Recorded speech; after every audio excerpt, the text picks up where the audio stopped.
মানিকগঞ্জের ঘিওরে মাদক ব্যবসায়ী রাজনৈতিকভাবে মব সৃষ্টি করে হয়রানি ও সমাজবিরোধী কর্মকাণ্ডের বিরুদ্ধে বিক্ষোভ মিছিল ও মানববন্ধন করেছেন এলাকাবাসী।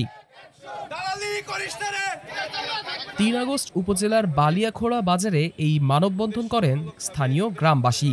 মানববন্ধনে কয়েকশত নারী পুরুষ ব্যানার ফেস্টুন নিয়ে স্লোগানের মাধ্যমে মাদক ও দালালদের বিরুদ্ধে কঠোর অবস্থানের হুঁশিয়ারি দেন।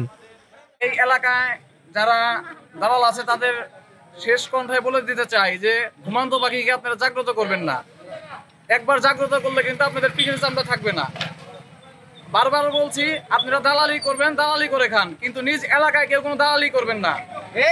যদি হাতে সঙ্গে কোনো দালালকে ধরতে পারি তাহলে জনসম্মুখে পিটাবো। বিভিন্ন সময় এলাকায় নিরীহ মানুষদেরকে হয়রানি করেছে এবং এখনো করে যাচ্ছে।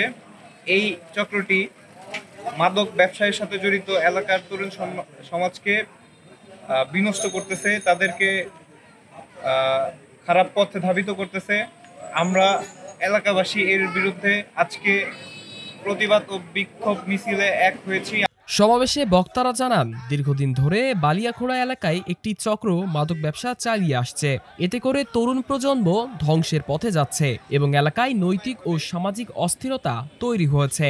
এছাড়াও কিছু দালাল চক্র রাজনৈতিকভাবে মব সৃষ্টি করে সাধারণ মানুষকে হয়রানি করেছে। এর নিরসন না হলে প্রয়োজনে আরও বড় কর্মসূচির ঘোষণার কথা জানান তারা।